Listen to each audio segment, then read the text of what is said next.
إن الحمد لله نحمده ونستعينه من يهده الله فلا مضل له ومن يضلله فلا هادي له وأشهد أن لا إله إلا الله وحده لا شريك له وأشهد أن محمدا عبده ورسوله أما بعد وعليكم السلام ورحمة الله وبركاته.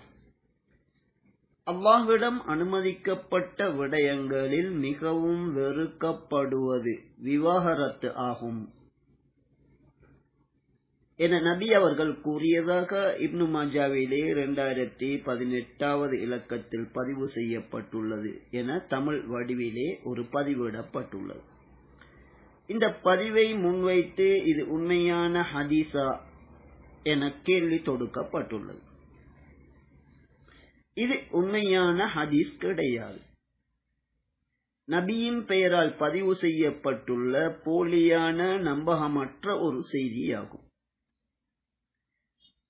அல்லாஹ்வின் போதனையாகிய அல் குர்ஆனுக்கும் அதன் விளக்க உரையான சுன்னாவிற்கும் நேர்முரணாக இந்த பதிவு காணப்படுகின்றது. நபி தோழர் இல்லாமல் அறிவிக்கப்படுகின்ற நபி பற்றிய செய்திகளை முர்சல் என்று சொல்லப்படும். அவ்வாறான ஒரு செய்திதான் இந்த செய்தியாகும். இங்கே இப்னு மாஜாவிலே 2018வது இலக்கத்தில் நபி தோழராகிய அப்துல்லாஹ் இப்னு உமர் ரலியல்லாஹு அன்ஹு அவர்களுடைய பெயர் பதிவு செய்யப்பட்டுள்ளது. இருந்தாலும் வேறு சில இடங்களிலே இந்த நபி தோழர் இல்லாமல் பதிவு செய்யப்பட்ட அறிவிப்பு தான் உண்மையான அறிவிப்பு என இமாம் தார்குத்னி முதற்கொண்டு பல்வேறு இவ்வாறான குறைகளை கண்டறியும் மிகச்சிறந்த அறிஞர்கள் இதன் குறைபாட்டை தெளிவுபடுத்தியிருக்கின்றார்கள். உண்மையில் திருமணம் என்பது ஒருபோதும் முறிக்கப்பட முடியாத உறவு கிடையாது. மரணிக்கும் வரைக்கும் தொடர்ந்து வாழும் நோக்கிலே திருமணம் செய்ய வேண்டும். கணவன் மனைவிக்கிடையிலே பிரச்சினைகள் வருவதென்பது இயற்கையானது. முடியுமானவரை அவற்றை நீக்கி தொடர்ந்து திருமண உறவிலே இருக்க வேண்டும். அதே நேரத்தில் வாழ்க்கையில் பல இழப்புகள் நஷ்டங்களை தரக்கூடியவை.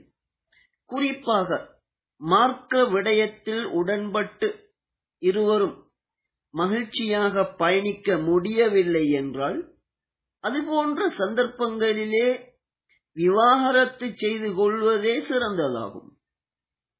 நபியுடைய காலத்தில் மிகச்சிறந்த ஒரு சஹாபியும் ஒரு சஹாபிய பெண்மணி திருமண உறவிலிருந்த அவர்கள் மனைவி கணவனிடமிருந்து விவாகரத்து பெற முற்பட்ட போது கணவனின் வேண்டுகோளுக்கு இணங்க அந்த பெண்ணிடம் நபி அவர்கள் சிபாரிசு செய்தார்கள். ஆனால் அந்த பெண் கணவன் எனக்கு வேண்டாம், என்னுடைய தீனுடைய விடயத்தில் நான் பயப்படுகின்றேன் என்ற நியாயமான காரணத்தை சொன்னார்கள். நபி அவர்கள் அமைதியாக இருந்து விட்டார்கள். குர்ஆனிலே நபியிடம் மேலதிகமாக செலவு தொகை கேட்டு பிரச்சினைப்படுத்திய போது நபி அவர்களுக்கு அல்லாஹ் என்ன கட்டளை இடுகின்றான் என்பதை பாருங்கள். குர்ஆனின் 33வது அத்தியாயத்தின் 28வது வசனத்தில் நாம் பார்க்கலாம். நபியே, உங்களது மனைவிமாருக்கு நீங்கள் கூறுங்கள், இந்த உலக வாழ்வையும் அதன் அலங்காரத்தையும் தான் நீங்கள் விரும்புவதாக இருந்தால் உங்களை அழகிய முறையிலே நான் உங்களை விட்டு விடுகின்றேன், உங்களுக்கு என்னால் முடியுமானதை தருகின்றேன் என கூறுமாறு அல்லாஹ் கற்றுக் கொடுக்கின்றான். அதாவது இந்த உலக செலவுக்கான பணத்தை தருவது போதாது, இன்னும் அதிகம் தாருங்கள் என பிரச்சினைப்பட்ட போது அப்படி என்றால் தாராளமாக உங்களை விட்டு விடுகின்றேன் என கூறுமாறு அல்லாஹ் கற்றுக் கொடுக்கின்றான். எனவே விவாகரத்து என்பது ஆகுமான விடயங்களில் அல்லாஹுக்கு மிகவும் வெறுப்பானது என கூறுகின்ற இந்த செய்தி இது உண்மையான ஹதீஸும் கிடையாது, இஸ்லாமிய வழிகாட்டலுக்கு உடன்படக்கூடிய விடயமும் கிடையாது. ஒருவர் நியாயமான காரணம் இருந்து திருமண உறவிலிருந்து, அது ஆணாக இருக்கலாம் பெண்ணாக இருக்கலாம், ஆணாக இருந்தால் தலாக் சொல்லுவார், பெண்ணாக இருந்தால் கணவனிடம் கணவன் தந்த மகரை திருப்பி கொடுத்து என்னை விட்டு விடுங்கள் என்று ஹொலோ என்று சொல்லப்படும் விவாகரத்தை கேட்டு பெறுவார். எப்படியோ விவாகரத்து என்பது இஸ்லாத்திலே தாராளமாக அனுமதிக்கப்பட்டது. எல்லா விடயங்களையும் போன்று நாம் அல்லாஹ்வை பயந்து கொள்ள வேண்டும்.